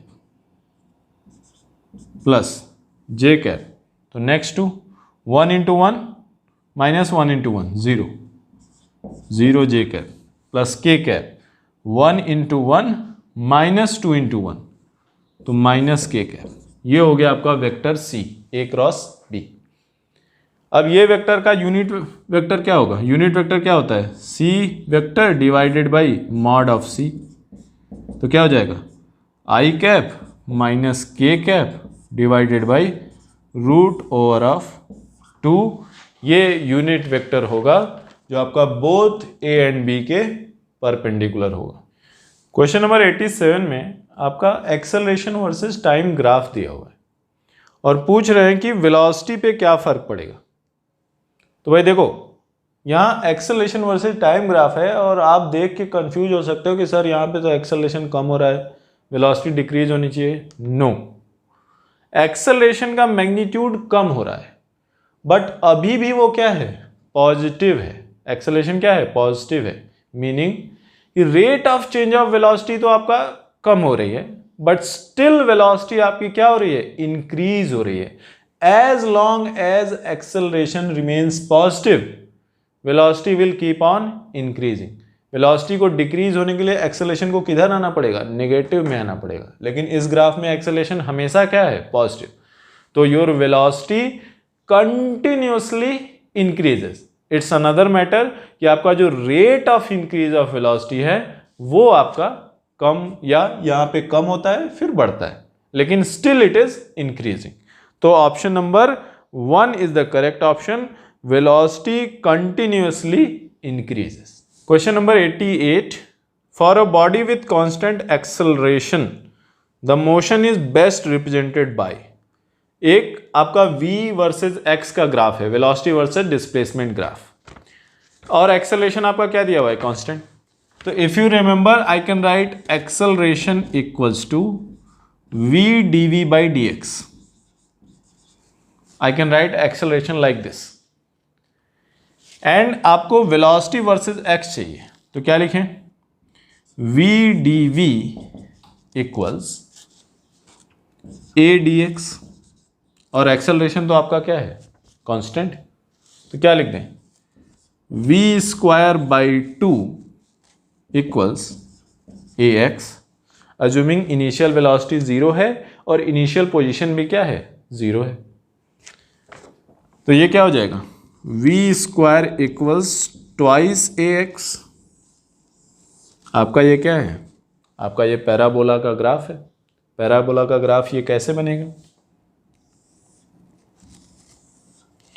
v square equals twice ax, ये आपका v हो गया, ये आपका x हो गया, तो ये आपका कैसे आएगा, इन द पॉजिटिव डायरेक्शन, ऐसे ही आपका ग्राफ आएगा, हाफ ऑफ द पैराबोला। तो ये आपका हो जाएगा option number 4 is the correct option, बाकी के तीनों गलत है। क्वेश्चन 89 देखते हैं क्या दिया हुआ है, ये a particle is projected under gravity at an angle of projection 45 degree. भाई initial angle of projection theta equals to 45 degree दिया हुआ है। If for ground to ground projection motion its range is 36 meter, मतलब range is 36 meter when ground से launch होता है और ground पे ही लैंड करता है, then the maximum height attained by the particle is. If you remember एक प्रीवियस क्वेश्चन था जिसका यहां पे हम यूज कर सकते हैं, क्या कि r equals to 4 times under root of h1 h2। एक प्रीवियस क्वेश्चन में ये क्वेश्चन हमने किया है। ये कब होता है, जब दोनों एंगल के लिए रेंज क्या हो, सेम हो। तो भाई एक 45 होगा और दूसरा क्या होगा, 90 माइनस 45, वो भी क्या है 45 ही। तो h1 और h2 क्या हो जाएंगे, सेम हो जाएंगे यहाँ पे, क्योंकि दोनों एंगल क्या हो रहे हैं, सेम हो रहे हैं। तो थीटा के लिए h1 और पाई बाई 2 माइनस थीटा के लिए h2, and since theta and pi by 2 minus theta is same, I can write h1 equals h2 equals h. तो range is nothing but 4 times under root of h square, और under root of h square is nothing but h। तो height is nothing but range by 4, range क्या है 36, तो height is how much, maximum height is 9 metre. तो ये तो आपका तरीका है कि आपको ये इक्वेशन याद हो तब कर सकते हो। दूसरा मेथड क्या बोल सकते हो कि सर रेंज पता है, तो रेंज क्या होता है, u square sine of twice theta divided by g equals 36। यहाँ पर साइन 90 हो जाएगा 1, तो u square by g is equal to 36। यहाँ से आपको क्या मिल जाएगी, u की वैल्यू मिल जाएगी, और जब u की वैल्यू मिल जाएगी तो हाइट क्या होता है, हाइट आपका होता है u square sine square theta divided by twice g, ये आपका हाइट होता है। इसमें आप u की वैल्यू पुट करो, साइन थीटा पुट करो, g पुट करो, आपकी हाइट मिल जाएगी। क्वेश्चन नंबर 90 में क्या दिया हुआ है कि at what other angle of elevation the range of a shell fired from a gun will be same as that for an angle of elevation 5 pi by 36। वही देखो हम फायर कर रहे हैं, गन से बंदूक से गोली फायर कर रहे हैं, तो और दो एंगल के लिए रेंज क्या है, सेम। तो आपको पता है कि इफ 2 एंगल्स के लिए रेंज सेम है, एक थीटा है तो दूसरा क्या होना चाहिए, पाई बाई 2 माइनस थीटा होना चाहिए। तो एक आपका दिया हुआ है 5 पाई बाई 36, तो दूसरा एंगल क्या हो जाएगा, पाई बाई 2 माइनस 5 पाई बाई 36, और इसको सॉल्व कर लो, कितना आ जाएगा 18 पाई और -5 पाई, तो 13 पाई by 36 is the second angle जिसके लिए सेम वेलोसिटी से फेंकोगे तो आपकी रेंज क्या होगी, सेम होगी।